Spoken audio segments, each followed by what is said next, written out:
राधा। सुनना है मार्जी, आप कह रहे हैं कि पाप कर्मों का फल शरीर को ही भोगना पड़ता है, ना कि आत्मा को। लेकिन आत्मा आसक्त हो चुकी है शरीर पे।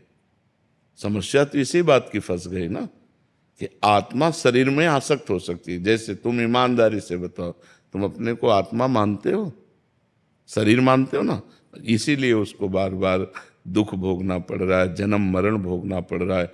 यही बात को, इसी को जब हम साधना के द्वारा अपने को अलग देख लेते हैं तो जीवन मुक्त हो जाता है, वो विदेह मुक्त हो जाता है, वो मोक्ष को प्राप्त हो जाता है। समस्या तो यही है कि निर्विकार आत्मा विकारी शरीर में फंस गई।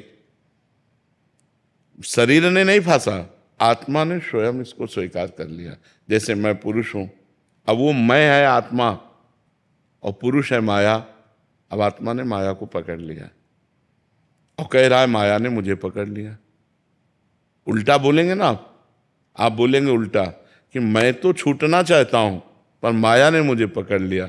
ऐसे हम पकड़े हैं। अब हम कहते हैं माइक ने मुझे पकड़ लिया, मैं तो छोड़ना चाहता हूं। तो छोड़ दो, तुम्हें किसने पकड़ रखा है? तुम ही काम को भोगते हो, तुम ही क्रोध करते हो, तुम ही लोभ करते हो, तुम ही मोह करते हो। तुम्हें किसने पीड़ा दी? तुम जब इच्छा करोगे तब आएगा, ऐसे थोड़ी काम आ जाएगा। आप विषयों का ध्यान करोगे, विषयों का चिंतन करोगे तो काम आ जाएगा। अगर भगवान का चिंतन करोगे, भगवान का ध्यान करोगे तो भगवान आ जाएंगे। तो हमारी गलती हो गई है, इसी गलती को मिटाने के लिए हमें मानव देह मिला है। हम खूब नाम जप करें, शास्त्र स्वाध्याय करें, गंदे आचरणों का त्याग करें, पवित्र भोजन करें, समाज को सुख देने वाले कार्य करें, किसी को दुख न दें। अभी ज्ञान प्रकट होना शुरू हो जाएगा। और जैसे जैसे ज्ञान प्रकट होगा तो जैसे हम आपको अलग देखते हैं ना, ऐसे हम अपने शरीर को अलग देखते हैं। जितना दूर आप हैं उतने दूर शरीर है, हम शरीर नहीं है। ये अनुभव होता है शुद्ध ज्ञान से, वो अंदर का होगा, वो बातचीत की बात नहीं है। बातचीत के कहोगे तो उससे काम नहीं चलेगा, वो अंदर की आपकी अनुभूति होनी चाहिए। सुख दुख, लाभ हानि, जय पराजय, गर्मी सर्दी, मान अपमान सब सह गए, क्योंकि वो शरीर में हो रहे हैं, अपने में नहीं। पाप और पुण्य, कर्ता और भोक्ता, ये सब हमारी गलती से हो गया। हमने गलती से अपने को स्वीकार कर लिया शरीर। अब ये गलती ऐसे मिटने वाली नहीं कि मैं शरीर नहीं हूँ, इतने से थोड़ी निपट जाएगा।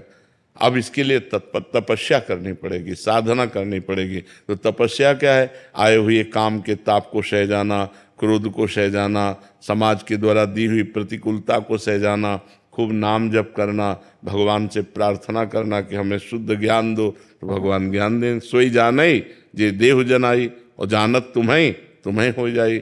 जिसे भगवान अनुभव करा देते हैं वो भगवत स्वरूप हो जाता है, वो साक्षात भगवान का स्वरूप हो जाता है। मार्जी, पूर्व में पाप किए हैं, आपने लिखा है कि अभी नवीन शरीर में इसका भोग क्यों करना पड़ रहा है? क्योंकि आप ही हो ना, आत्मा तो पूर्व में भी वही थी। मान लो जैसे आप पैजामा कुर्ता पहन के हमें पीड़ा दें और पैंट शर्ट पहन के घूमें, तो जब हम रिपोर्ट करेंगे तो पिटोगे तो तुम ही ना, तुम्हारा पैंट शर्ट थोड़ी बचा लेगा। नहीं कि आप कह दो पैजामा कुर्ता वाला तो और था, नहीं नहीं, तू ही पैजामा कुर्ता पहने था। तो तू ही पूर्व जन्म में शरीर धारण करके पाप करके आया है। अब वो शरीर छूट गया, अब ये शरीर मिला, तो है तो तू ही ना, तो तुम्हें ही तो भोगना पड़ेगा।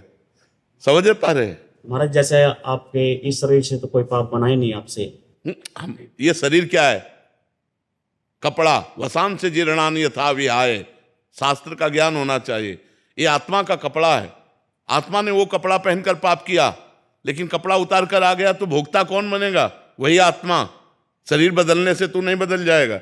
घाघरा चुनरी पहनकर ओढ़ करके गलत काम करो और फिर इसके बाद पैंट शर्ट पहन लो, तो जब पकड़े जाओगे तो थोड़ी गा कि हमने घाघरा चुनरी में किया था। नहीं, डंडा चलेगा।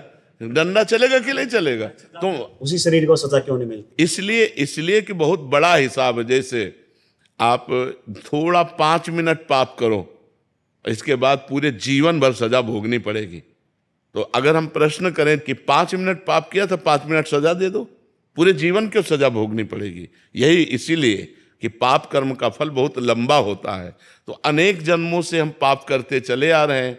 तो मनुष्य जैसे ये जन्म है, अब तुम्हें छूट है, अब आज तुम कोई पाप कर डालो, तुम्हें अभिदंड नहीं मिलेगा, तुम्हें पीछे का अभिदंड भोगना पड़ेगा। जो पीछे करके आए पाप पुण्य, उसको भोगना पड़ेगा। अभी पाप कर रहे हो, आपका पुण्य का नंबर लगा हो तो आप बहुत सफल होते चले जाओगे। तो आपको लगेगा कि पाप कर्म कर रहा हूं, बड़े मौज से रह रहा हूं। मौज से नहीं रहे, तुम्हारे पुण्य कर्म इस समय लागू हो गए इसलिए मौज है, और जिस समय पुण्य कर्म खत्म हुए, ये वर्तमान का पाप और पूर्व का पाप कनेक्शन तो ब्लास्ट हो जाएगा। फिर रहा न को कुल रोवन हारा, मिट्टी में मिल जाओगे।